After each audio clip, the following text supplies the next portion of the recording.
बच्चों class 8 mental math state level के कुछ और क्वेश्चन मैं लेकर आया हूं। ये भी आपके स्टेट लेवल में पूछे जा सकते हैं, तो आप वीडियो को पूरा देखें। देखकर इसमें से ज़्यादा प्रैक्टिस कीजिए ताकि आपकी अच्छी रैंक और अच्छे मार्क्स आ सके।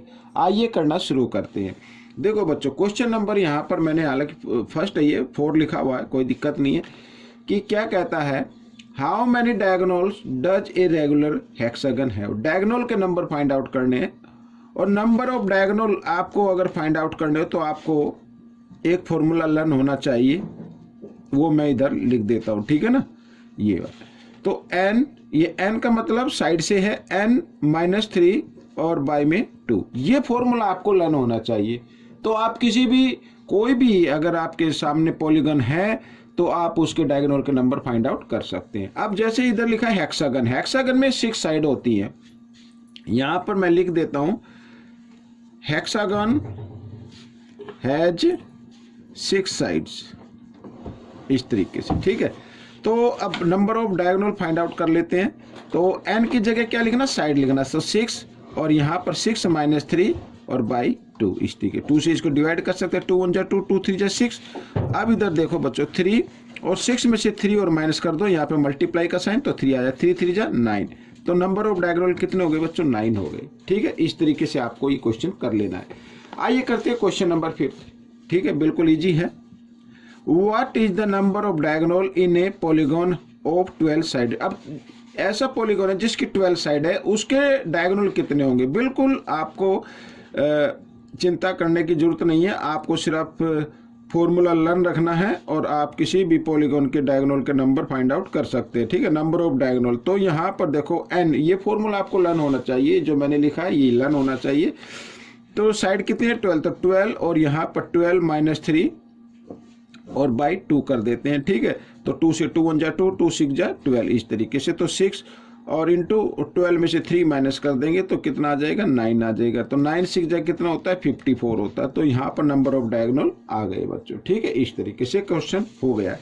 अब बच्चों देखो आगे क्या कहता है, क्वेश्चन नंबर नेक्स्ट क्वेश्चन क्या कहता है, ए पॉलीगॉन हैज 27 डायगोनल्स। अब इसमें डायगोनल दिए हुए, how many side does it have. ये भी बिल्कुल ईजी है भाई, आपको फॉर्मूला तो लर्न है ना। तो n या और n - 3 और बाय में 2, इससे क्या निकलते, डायगोनल निकलते, बट गिवन डायगोनल कितने हैं, 27 है, इस तरीके से, ठीक है।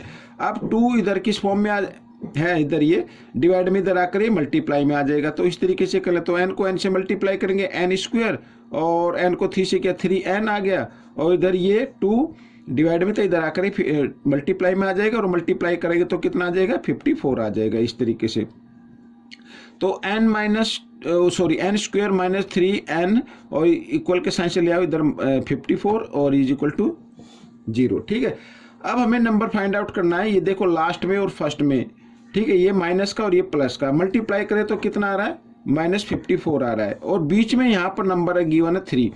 तो 3 के ही फैक्टर करने हैं कि मल्टीप्लाई करने पर ऐसा नंबर, ऐसे 2 नंबर फाइंड आउट करो जिनको मल्टीप्लाई करे तो 54 आए, और उनको माइनस करे। माइनस इसलिए करे क्योंकि ये माइनस और ये प्लस, जिसको मल्टीप्लाई किया है वो हमें वो नंबर देखने होते हैं, उनके साइन देखने होते हैं कि माइनस प्लस क्या होता है, माइनस, माइनस करे तो 3 आ जाए। जी हाँ, वो नंबर होंगे 9 और 6, ठीक है। अब इनको माइनस करके देखिए आप, 3 आ जाएगा। तो अब मैं थोड़ा सा इधर कर लेता हूं, तो n² और -3n की जगह हमें लिखना है यहाँ पर ये 9 और 6, ठीक है। तो जो बड़ा नंबर है उसके सामने माइनस का साइन रखेंगे और 9 भी ऐड कर देंगे इसमें, ठीक है। तो n² - 9n + 6n और -54 इज इक्वल टू 0, इस तरीके से, ठीक है। तो पेयर बना लिया, कॉमन नंबर निकाल लिया, तो ये आ गया n - 9 और इधर प्लस, यहाँ पे 6 कॉमन आ जाएगा, और n माइनस यहाँ पर 6 की टेबल में आएगा 9 पे, तो इस तरीके से, ठीक है। तो n एक तो आ गया -9 और एक आ गया n + 6, ठीक है, इस तरीके से इज इक्वल टू 0। अगर मैं n के नंबर निकालूं तो ये -9 है, इक्वल के साइन से इधर आएगा तो +9 हो जाएगा, और ये +6 है तो ये आकर माइनस। अब बच्चों देखो, पॉलीगॉन की साइड माइनस में तो हो नहीं सकती, तो पॉलीगॉन की साइड कितनी है, 9, तो ये 9 is the answer of your question, ठीक है। तो ये क्वेश्चन आपका हो गया है, जगह कम थी। देखो आप आगे लिखा है, if A square has a diagonal of length. अब डायगोनल की लेंथ गिवन है बच्चों यहाँ पर, ठीक है। Find its area, area find out करना है। एरिया फाइंड आउट करना है, और एरिया फाइंड आउट हम तभी कर पाएंगे जब हमारे पास साइड हो गई। अब साइड तो है नहीं। अब मान लीजिए यहाँ पर इस तरीके का ये कोई स्क्वायर है, ये डायगोनल की लेंथ गिवन है, ठीक है ना, साइड की लेंथ हमें मालूम नहीं है, तो यहाँ पर लेट कर लेते हैं, let the side of square. आपको इस तरीके से करना है, x सेंटीमीटर। अगर हम डायगोनल निकाले, ठीक है, अब भाई इसकी साइड x है तो सभी साइड x होगी। अब इसके अगर हम डायगोनल निकाले, ठीक है, लेंथ ऑफ डायगोनल यहां पर मैं लिख देता हूं, लेंथ ऑफ डायगोनल। तो लेंथ ऑफ डायगोनल निकाले तो क्या आएगा बच्चों, यहां पर मैं आपको बता देता हूं क्या आएगा। तो आएगा यहां पर x√2, ये आएगा बच्चों, क्या आएगा, x√2। समझ में आ गया, ये डायगोनल का आएगा। बट गिवन क्या है आप करके भी देख सकते, कोई दिक्कत नहीं है। तो बच्चों यहाँ पर बट गिवन डायगोनल कितना है, 12√2। तो हमें दोनों डायगोनल को क्या कर देना है, इक्वल रख देना है इस तरीके से, ऐसे, ठीक है। अब ये x की वैल्यू निकालनी है क्योंकि साइड निकालनी है, तो ये मल्टीप्लाई में √2, तो इधर आकर ये डिवाइड में आ जाएगा। आइए इसको डिवाइड कर लेते हैं इस तरीके से। अब √2 से √12 को हम डिवाइड कर सकते हैं, तो ये आ जाएगा √6 पे, ठीक है, इस तरीके से। अब बच्चों ये साइड आ गई, क्या आ गई, साइड आ गई, यानी साइड आ गई आपकी 12√6 सेंटीमीटर, ये साइड आ गई। अब एरिया निकाल सकते हैं, ठीक है, एरिया बहुत easy, area of square. Area of square क्या होता है, साइड इंटू साइड होता है, तो साइड तो आएगी ये इंटू साइड, इस तरीके से, ठीक है। और 12 को 12 से मल्टीप्लाई करेंगे 144 आएगा, और √6 को √6 से मल्टीप्लाई करें तो 6 आ जाएगा, और दोनों को मल्टीप्लाई करते हैं। आइए 6 4 जा 24 का 4 कैरी 2, 6 4 जा 24 और 2 26 कैरी 2, फिर 6 1 जा 6 और 2 8। ये आ गया बच्चों आपका एरिया, ठीक है। ये यहाँ पर ये 2 इधर लगा देते सेंटीमीटर स्क्वायर।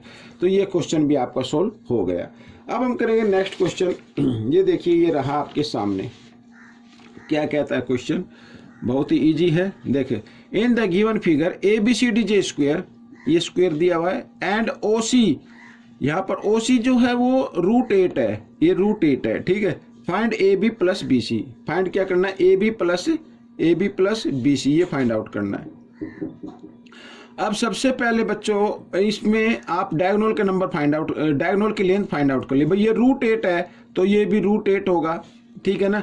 क्यों होगा, क्योंकि जो डायगोनल होते हैं स्क्वायर के, वो एक तो लेंथ में क्या होते हैं, इक्वल होते हैं, साथ ही वो एक दूसरे को परपेंडिकुलर बाइसेक्ट करते हैं, ठीक है। तो √8 और तो √8, तो यहाँ पर अगर मैं लिखूँ AC, तो AC की लेंथ कितनी आ गई, तो √8 प्लस √8 इस तरीके से, तो दोनों को ऐड किया तो 2√8 आ जाएगा सेंटीमीटर, ठीक है यहाँ पर।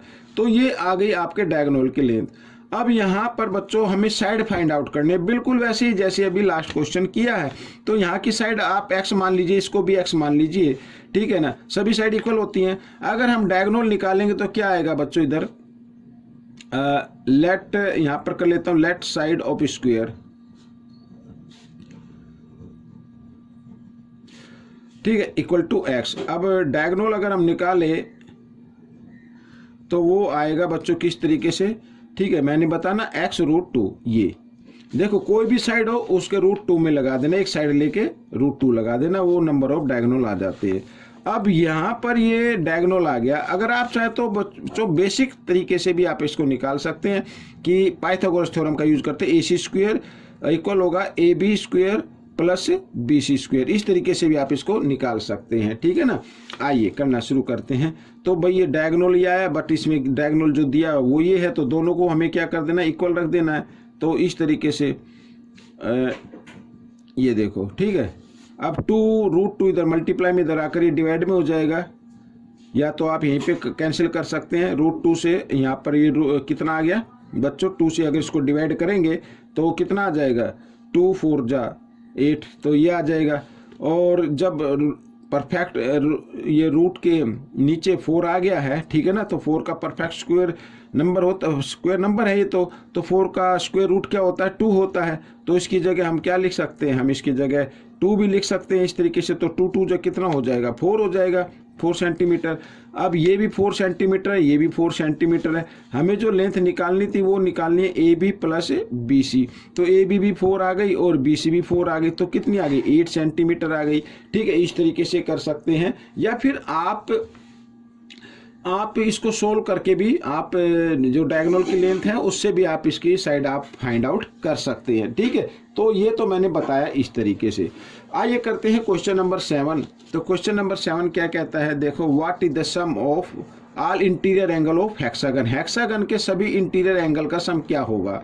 तो बच्चों, इंटीरियर एंगल का सम मैं आपको एक फॉर्मूला देता हूँ, n-2 और इंटू 180। ठीक है, तो ये फॉर्मूला आपको अप्लाई करना है और इस फॉर्मूले से आप किसी भी पॉलीगॉन के इंटीरियर एंगल का सम फाइंड आउट कर सकते हैं। तो n का मतलब होता है साइड से। हेक्सागन में कितनी साइड होती है, 6 होती है, पहले भी बता चुका हूँ। तो 6 - 2 और इंटू 180, तो 6 में से 2 माइनस करेंगे 4 आ जाएगा, और यहाँ पर इस तरीके से 18 4 जा होता है 72। तो बच्चों 720 डिग्री ये आपका सम आ गया इंटीरियर एंगल का। ठीक है ना। तो बच्चों, अब ये लास्ट क्वेश्चन हम करते हैं इस पार्ट का। तो ये देखो, P Q R S is a parallelogram, then find angle Q minus angle S, ये हमें फाइंड आउट करना है। तो देखो, यहाँ पर मैं इस तरीके से बना लेता हूँ। आपको प्रॉपर्टी लर्न होनी चाहिए तभी आप कर पाएंगे। अब प्रॉपर्टी कहती है कि opposite angle of parallelogram are equal. ठीक है, opposite angle of parallelogram are equal, यानी यहाँ पर बच्चों अगर मैं लिखना चाहूँ तो इस तरीके से लिख सकता हूँ, एंगल क्यू इक्वल होगा एंगल एस के। ठीक है, यहाँ पर मैं लिख भी देता हूँ, अपोजिट एंगल्स ऑफ पैरालोग्राम। ठीक है, वो इक्वल होते हैं हमेशा। हमें तो वैल्यू ये फाइंड आउट करनी, तो एंगल क्यू और एंगल एस को ले आओ इस साइड में, तो ये माइनस का हो जाएगा, और इधर कुछ नहीं बचा, तो क्या बचा, 0 बचा। तो ये आपका क्वेश्चन सोल्व हो गया। बिल्कुल छोटा सा था। फिर भी कोई किसी क्वेश्चन में डिफिकल्ट आपको लगे कि ये क्वेश्चन डिफिकल्ट है, समझ में नहीं आया, तो आप मुझे कमेंट्स कर सकते हैं। तो मिलेंगे नेक्स्ट पार्ट में। Till then, thank you.